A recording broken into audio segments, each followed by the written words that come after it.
My name is Charlotte, and I'm about to share a story that completely transformed my life in ways I never saw coming. For more than 11 years, I had been joyfully married to my husband, Tommy. We believed our marriage was unbreakable, built on a foundation of trust and mutual respect. I love my job as a remote French tutor, even though it didn't pay much. Tommy hailed from an affluent family, but we never let that influence our simple life. However, Tommy's parents, Harry and Emma, were a different story altogether. Harry was a prominent executive director at a local hospital, and Emma devoted her time to various charity organizations. From the start, they made their disapproval of me clear. Tommy's brother, Benson, was married to Barbara, and they had a 12-year-old daughter named Sophia. Since I couldn't have children, I cherished my time with Sophia, often taking her out for weekends and activities. Over the years, Barbara and I grew close. During one of our coffee meetups, Barbara revealed the extent of the family's wealth.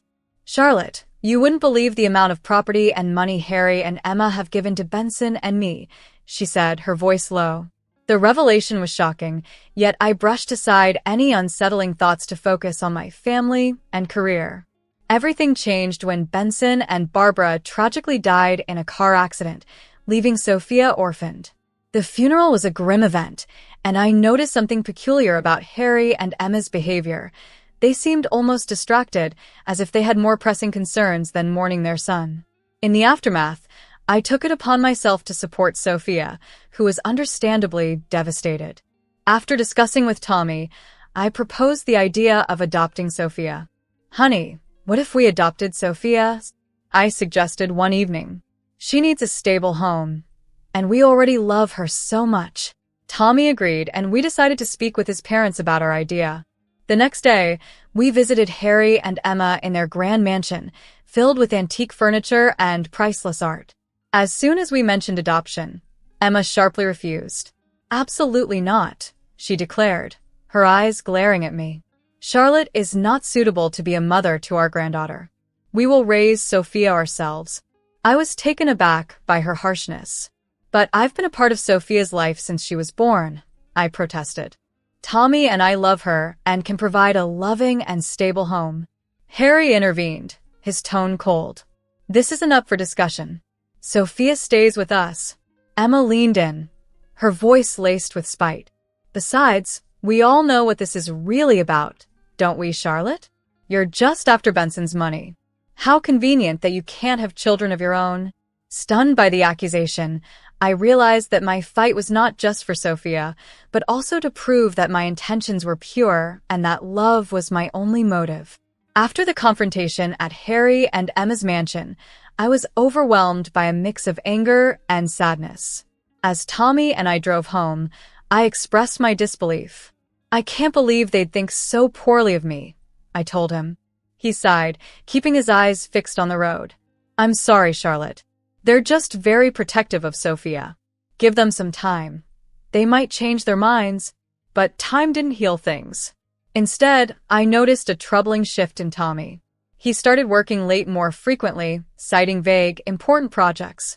At home, he seemed distant, constantly on his phone, immersed in secretive conversations.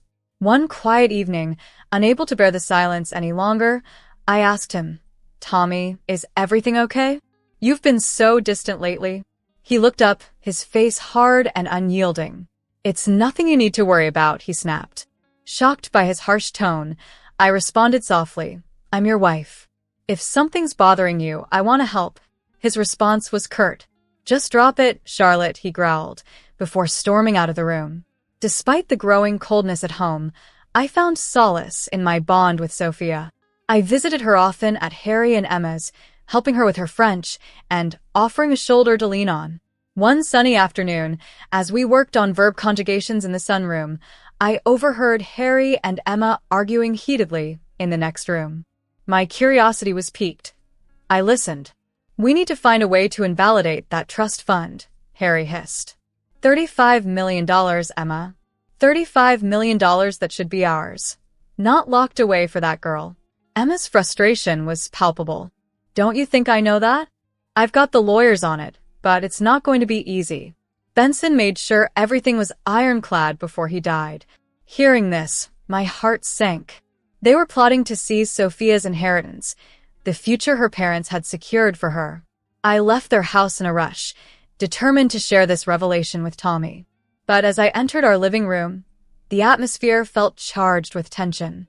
Tommy was waiting for me, a stack of papers laid out on the coffee table. "We need to talk, Charlotte," he said, his voice emotionless. Apprehensive, but needing to warn him about his parents' plans, I approached. But before I could speak, he slid the papers toward me. "I want a divorce, Charlotte." His words struck me like a physical blow. I staggered, grasping the back of the sofa for support. What? "Why, Tommy? I don't understand." He finally met my gaze, his look cold and distant. "I've met someone else. She's beautiful, intelligent, and comes from a good family. Everything you're not." Before I could reply, he showed me a photo on his phone. A beautiful brunette smiled back, her arm around Tommy. They looked intimate and happy. "This is Eden," he continued. "We've been seeing each other for a while now. I need you to sign these papers and leave tonight." Tears blurred my vision as I signed where he indicated, feeling utterly hollow as if my entire being had been scooped out. "What about the house? Our belongings?" I managed to ask, my voice barely a whisper. Tommy was dismissive. "We'll sort out the division of property later." Left reeling from the shock, I realized that not only had my marriage ended, but I was now embroiled in a battle for Sophia's future, a fight against those who should have been our family. I nodded numbly when Tommy told me to pack only what I needed for a few days. Heart heavy, I went into what was no longer our shared bedroom but his alone, throwing clothes into a suitcase in disarray. As I zipped the suitcase, I heard the front door swing open and a voice that twisted my stomach in knots. "Tommy, are you home, darling? Did you get rid of hers?" Emma's voice was sickly sweet, a tone unfamiliar but chilling. "Yes, Mom," Tommy responded, his voice distant but clear. "Charlotte is packing now. She'll be gone within the hour." Emma's reply was gleeful. "Excellent. You must bring Eden to dinner tomorrow. Your father and I are eager to meet her properly." I stood frozen in the bedroom, my heart sinking. Their callousness was like a physical blow. With a deep breath, I finished packing, my mind a whirlwind of shock and despair. Descending the stairs with my suitcase, I found Emma still there, her smile wide and victorious. "Charlotte, dear," she said, her voice dripping with feigned sympathy. "I'm so sorry things didn't work out between you and Tommy. And please, don't bother coming around to see Sophia anymore. It's best if you make a clean break." Her words echoed in my ears as I stepped into the night, the door closing behind me with a definitive thud, marking the end of my married life. Numb, I checked into a nearby hotel, the impersonal room amplifying my sense of isolation. The next morning, functioning on autopilot, I secured a small apartment. It was a stark contrast to the home I'd shared with Tommy, but it would suffice. I immersed myself in work, teaching French online from dawn till dusk, anything to distract from the pain. A week later, my phone rang. It was Sophia. My heart leapt, mixed with sorrow at her voice. "Aunt Charlotte," she began hesitantly, "are you okay? Grandma said you and Uncle Tommy split up." I swallowed the lump in my throat. "I'm okay, sweetheart. These things happen sometimes. How are you?" As we talked, Sophia mentioned Tommy had introduced his new girlfriend at dinner. "She's pretty, but she's not as nice as you. I don't like her." I shifted the conversation to her school and friends, but a sense of unease lingered. Sophia sounded nervous, her voice tinged with anxiety. Over the following weeks, as I tried to establish some sense of normalcy, Sophia's calls became my only solace. Then, one evening while I was grading papers, a text from Sophia appeared. "Aunt Charlotte, I'm scared. Can we talk?" Alarmed, I called her immediately. "Aunt Charlotte," she whispered, "weird things are happening here. There are always strange people coming to the house. They argue with Grandpa and Grandma a lot about money and something called a trust fund. It sounds like they owe them something." Remembering the conversation I'd overheard about Sophia's inheritance, I felt a chill. "Sophia, honey, I want you to be very careful, okay? Don't let anyone know you're telling me this." "I won't," she promised. I've been recording some of their conversations on my phone. As I hung up, my mind raced with worry for Sophia and anger at her grandparents' scheming. I knew I had to do something, but the path forward was clouded with uncertainty and danger. Sophia's next revelation truly caught me off guard. "I kind of got into Grandpa's computer and copied some files," she confided, her voice a mixture of pride and worry. Her resourcefulness astounded me, but the potential danger it posed made me anxious. "Sophia, that's very clever, but it's also very risky. Please be extra careful." The following day, an email from Sophia landed in my inbox, filled with audio files, photos, and documents she had managed to gather. With trembling hands, I opened the files, and the contents left me utterly stunned. The audio recordings captured intense arguments between Harry and various individuals, all demanding the repayment of substantial sums of money. One photo depicted a series of secretive meetings in poorly lit rooms where Harry was seen exchanging envelopes with suspicious-looking characters. However, it was the documents that truly horrified me. There were spreadsheets detailing the production and distribution of counterfeit medicines, falsified lab reports, and forged prescriptions. It was a comprehensive exposé in black and white. As I delved deeper, I uncovered the full scope of Harry's illicit activities. He had established a sham pharmaceutical company that was funneling counterfeit drugs into pharmacies and clinics. Worse yet, these fake medications were being used in his hospital, with bribes given to doctors to conceal the fraud. My hands shook as I closed my laptop, overwhelmed by the gravity of the situation. Going to the police seemed like the immediate solution, but hesitation crept in. Was Tommy involved? And what about Sophia, living in that house, surrounded by such perilous individuals? As night fell, I resolved that I needed to speak to Tommy. He deserved to know the depths of his father's deceit. Picking up my phone, I dialed his number, my heart pounding with each ring. Finally, he answered, his voice laced with confusion and caution. "Charlotte, why are you calling?" "Tommy, we need to talk," I said, trying to keep my voice steady. "It's about your father. There's something you need to know." After a pause, he asked me to meet him.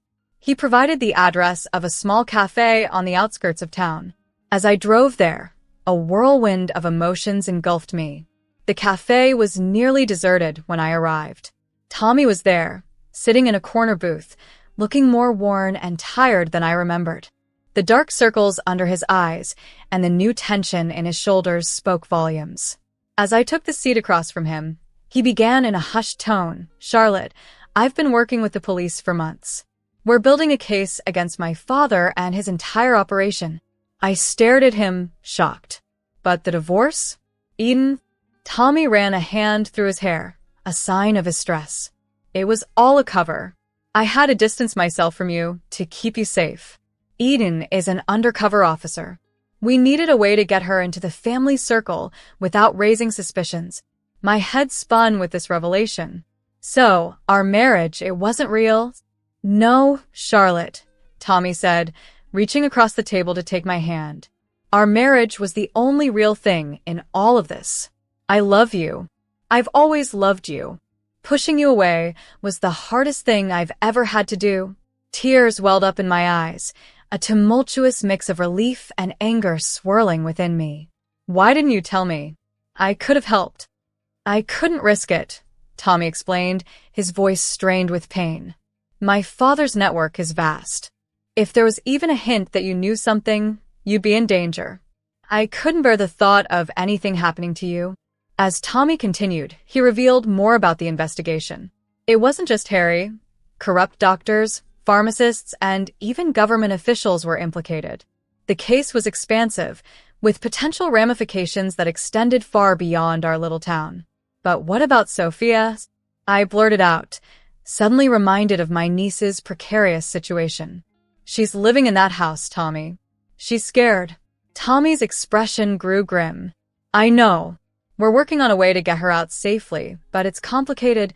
We talked deep into the night, and as we finally parted ways, Tommy pulled me into a tight embrace. I'm so sorry for everything I put you through, he whispered. When this is all over, I promise I'll make it up to you. I held on to him, feeling a mix of comfort and concern, but as I drove home, worry gnawed at my stomach. Despite Tommy's assurances, I couldn't shake the feeling that Sophia was in immediate danger. The next morning, my phone's shrill ring startled me awake. Sophia's name flashed on the screen. My heart pounded as I answered. Aunt Charlotte, Sophia's voice came through in a panicked whisper. They're packing. They keep saying they need to get out before it's too late. I sat bolt upright, fully alert. Sophia, listen to me carefully. Are you safe right now? Can they hear you? I'm hiding in my closet, she replied, her voice trembling. But I don't know how long before they... Suddenly, there was a commotion on the other end of the line. I heard Sophia gasp, followed by the muffled sound of a struggle. Sophia. I shouted into the phone, but the line went dead. Panic surged through me. Without a second thought, I threw on some clothes and rushed out of my apartment. I knew I should call Tommy or the police, but there was no time. When I arrived at the house, I saw frantic activity through the windows. Shadows moved back and forth, and I could hear raised voices inside. Taking a deep breath, I approached the front door and rang the bell. For a moment, everything went quiet. Then the door swung open, revealing Harry's surprised face. Charlotte, what are you doing here? He asked, his voice strained. I plastered on a fake smile. I left some of my things here when I moved out. I was hoping I could collect them. Harry's eyes narrowed suspiciously, but before he could respond, I heard Sophia's voice from inside the house. Aunt Charlotte, help me. Without hesitation, I pushed past Harry and ran into the house.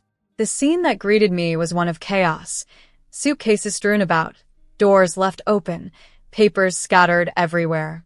Emma stood in the living room, gripping Sophia's arm tightly. Let her go, I demanded, my voice stronger than I felt. What happened next was a blur. Harry lunged at me, but years of yoga had made me quicker than he expected. I dodged his grasp and made a dash for Sophia. Emma, in her surprise, loosened her grip, and Sophia broke free, running towards me. We almost made it to the door when I felt a sharp pain in the back of my head. Harry had grabbed a heavy book and struck me. I stumbled, my vision blurring, but managed to push Sophia towards the door. Run, Sophia. Get help. I shouted as I fell to my knees. The last thing I saw was Sophia's terrified face as she ran out the door, then darkness engulfed me. I don't know how long I was unconscious, but when I came to, I found myself bound to a chair in what looked like Harry's study. My head throbbed, and I could feel something warm trickling down my neck, blood. Harry paced the room, running his hands through his hair. We need to leave now before the police arrive. What about her? Emma gestured towards me. Harry's eyes met mine, and the coldness there chilled me to the bone. We can't leave any loose ends. Suddenly, we heard the distant wail of police sirens. Harry and Emma froze, panic etched on their faces. It's too late, Harry muttered. We need to run now. As they rushed to grab their belongings, I struggled against my bonds.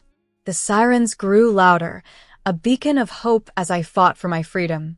As I strained against the ropes binding me, I heard the commotion outside, the unmistakable sound of car doors slamming shut and Harry and Emma's voices raised in a frantic, heated argument.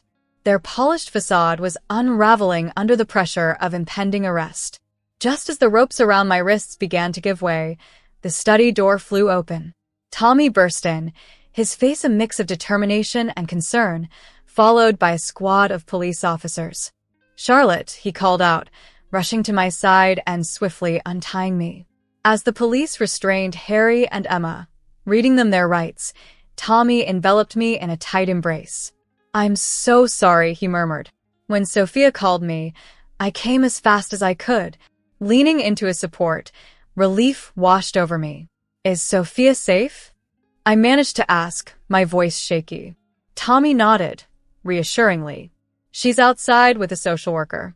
She's shaken, but she's okay. The days that followed blurred into a series of police statements, medical examinations, and restless nights. The doctors diagnosed me with a mild concussion from the blow Harry had dealt, but they assured me of a full recovery.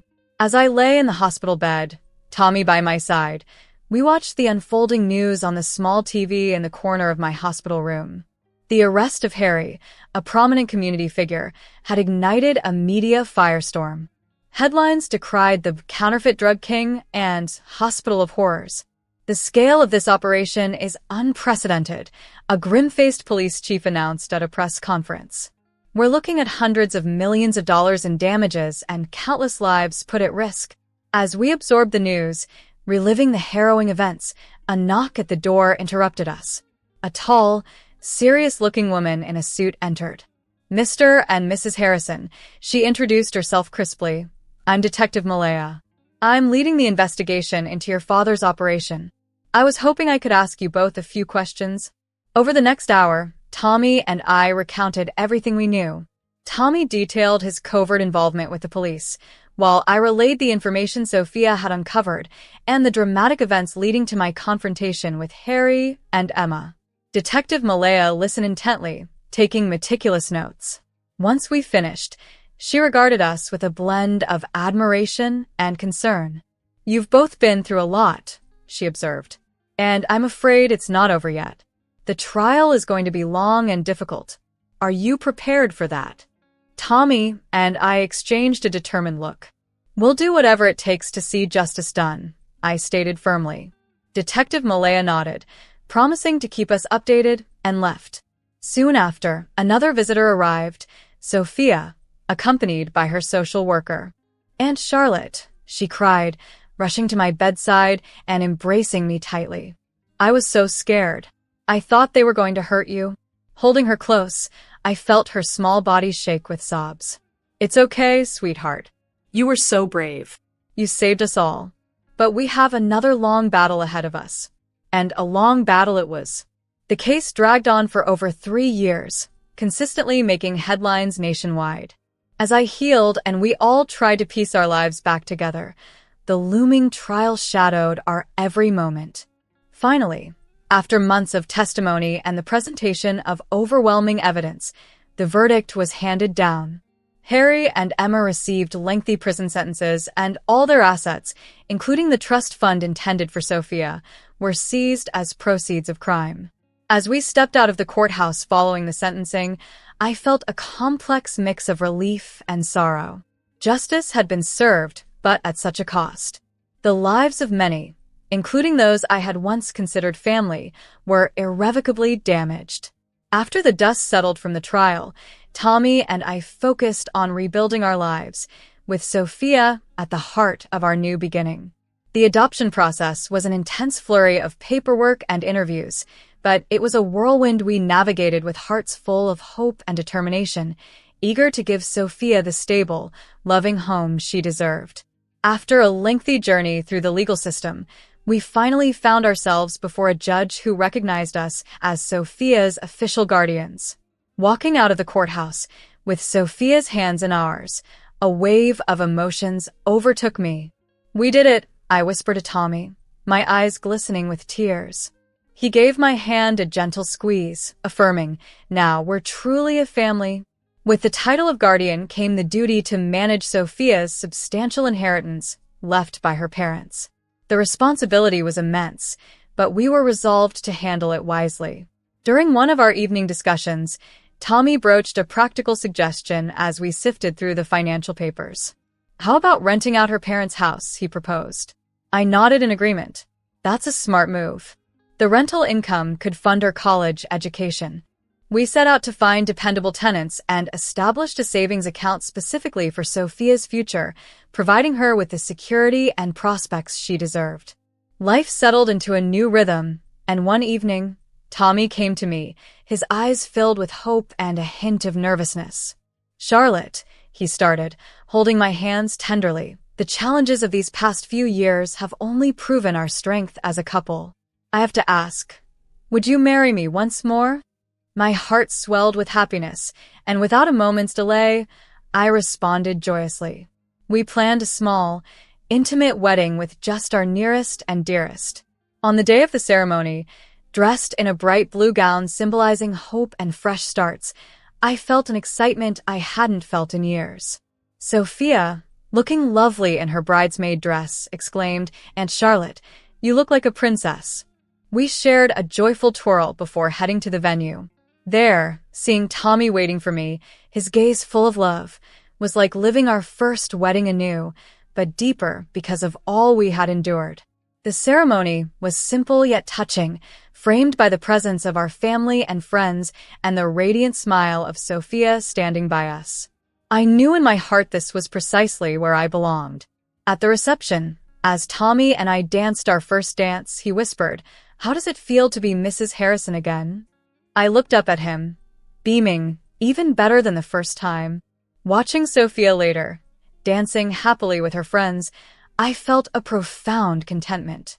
Though our path had been fraught with challenges, we had emerged stronger. As life returned to its normal flow, with me back to tutoring French students online, I cherished our new normal, filled with love, laughter, and the joy of our small, resilient family.